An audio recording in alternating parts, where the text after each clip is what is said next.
Hi everyone, it's Jess with Bipolar. Welcome back. It's been a little while since I've done a vlog. And today I'm here to talk about an episode of bipolar depression.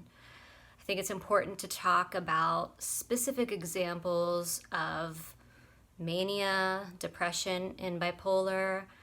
Since I've already done a vlog about mania, I'm here today to do one about depression. Now, I'm just going to admit I feel very uncomfortable right now. As much as I want to share my story, depression is just really hard for me to revisit. It's such a scary time when you're going through it, and just thinking back on that is hard for me. But I'm here to do it, and I know I want to do it. So here we go. But, before we get into it, I'm going to ask you to please subscribe to my YouTube channel, and you can also go and find me on Facebook, Instagram, and Twitter. My handle on all of those pages is at rbipolar. Sorry about that. Okay, so let's dive in. I'm going to be talking about an episode of depression that happened 10 years ago. So it was a little while ago, but it's one that really stuck with me. Now, I have to give you a little background before I talk about the episode itself.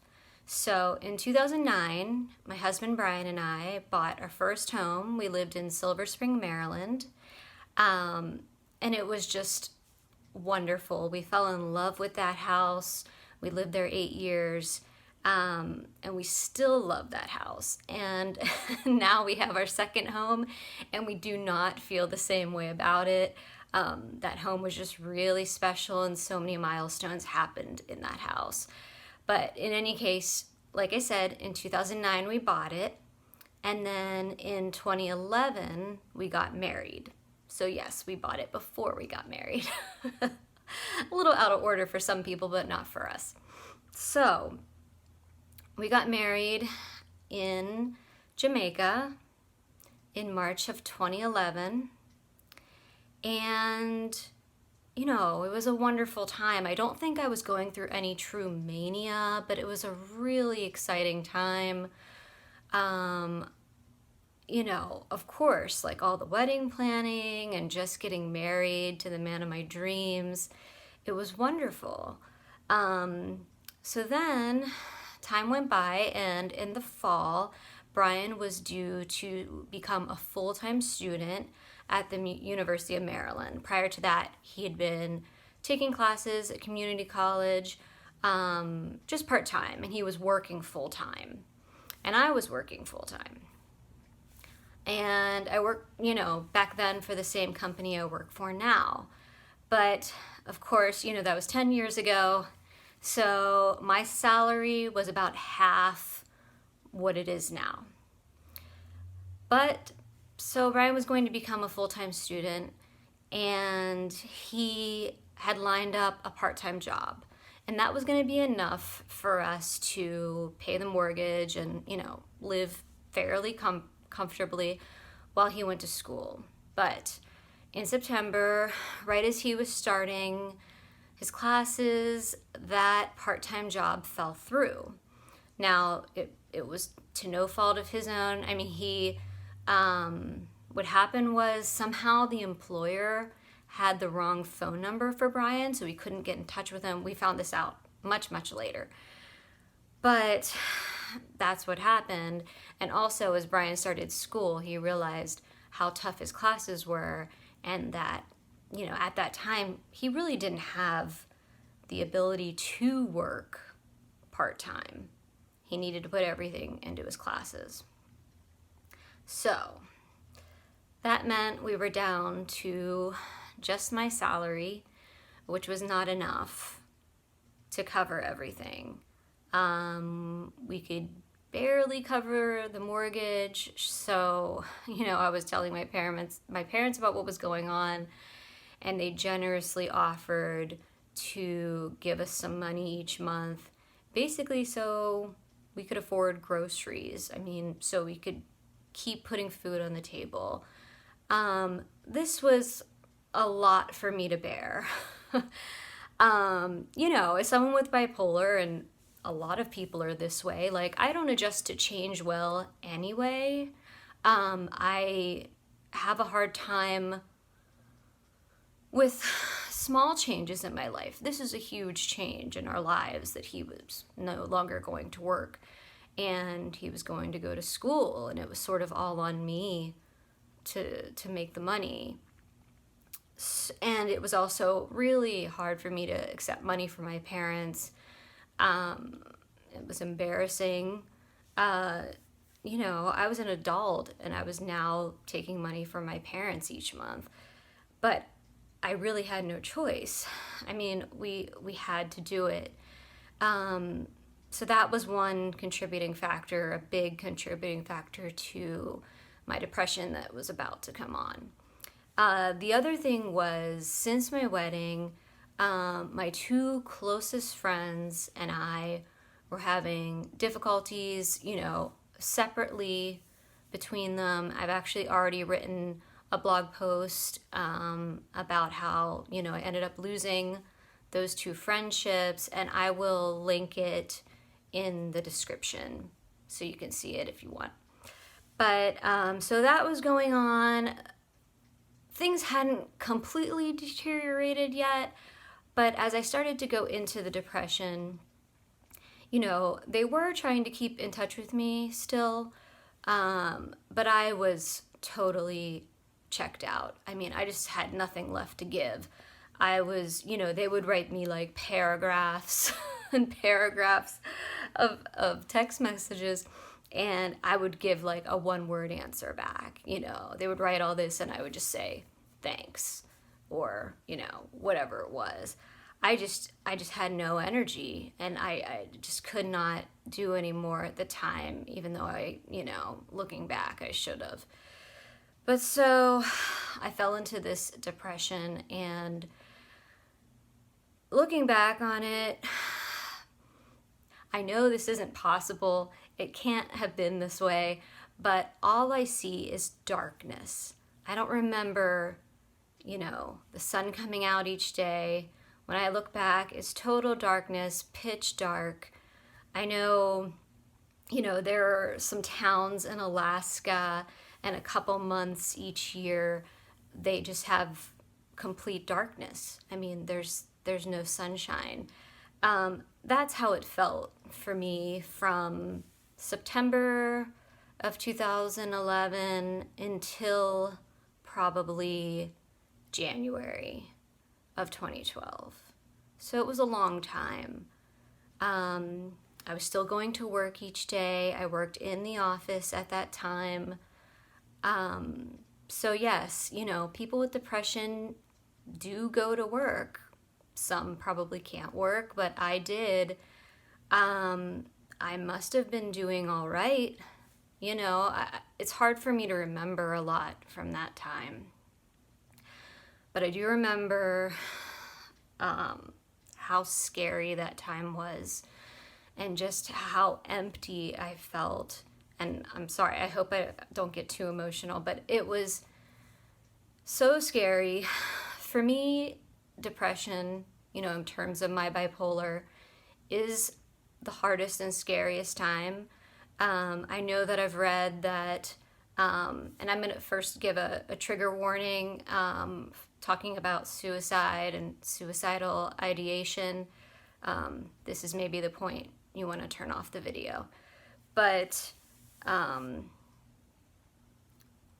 for me, it is the worst, and I know that the bulk of suicides with people with bipolar are during mixed states, like mixed mania, which is something I do have. I don't have euphoric mania anymore. I haven't for at least a decade. But for me, it's definitely depression that I feel the most vulnerable, and I feel I do feel scared the entire time. And it scares me to imagine going back to that place and to depression. So what happened was, I kept going on, the holidays were coming, and I started saying to myself, I just have to get through Christmas. I have to get through Christmas, and then, I could maybe take my own life. That's what I thought. And like, how kind of ridiculous is it? Like, so I hosted Christmas in my family and Christmas Eve at that time. And so I remember thinking, like, what, I can't ruin Christmas for anyone. I mean, how could I do that? That would be terrible to do to my family and to, my loved ones, to ruin Christmas. Well, not realizing, like, okay, if you take your own life, you're ruining people's lives forever. You're not just ruining Christmas. I mean, Christmas is not a huge deal in the grand scheme of things. But in my mind, I thought, well, I just have to get through the holidays. And then it was almost like a relief to think about it. Like, I would fixate on it. And I would think, I will finally have relief. I will finally be out of this place after the holidays. Of course, the holidays came and went. Nothing happened. I didn't do anything. Brian got a part-time job in January, and my depression lifted, and I, just went on. But I do, I want to talk about suicide and thoughts of suicide, because if you have bipolar, or if you have, depression, any other serious mental illness, suicide is something that is, or thinking about suicide is something that is normal. Like, you've probably done it many times. I know I've been there many times. In this case, I wasn't actually making a real plan other than waiting until after Christmas, but there have been times I did.